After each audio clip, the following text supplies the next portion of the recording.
நாள் எப்பொழுதும் துதி. எனக்கு அன்பான சகோதரா மற்றும் சகோதரியே, எல்லாவற்றிலிருந்து நமக்கு விடுதலை தருகிறவர் இயேசு ஒருவரே. அவரை துதிப்போம் வாருங்கள்.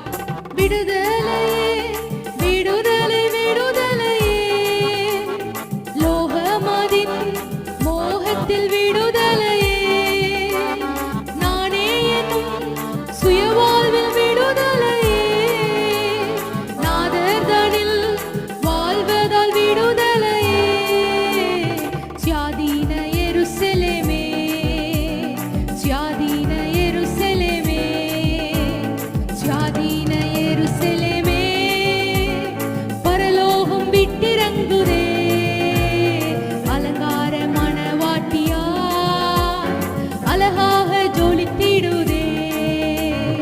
ஆமென் ஹல்லேலூயா, ஆமென் ஹல்லேலூயா, ஆமென் ஹல்லேலூயா, ஆமென் ஹல்லேலூயா. நிலையில்லாத இந்த உலகில் நிலையான நகரத்தை நமக்கு ஆயத்தம் பண்ணும் இயேசுவை துதிப்போம். துதினால் நாம் ஜெயம் எடுப்போம். ஆமென்.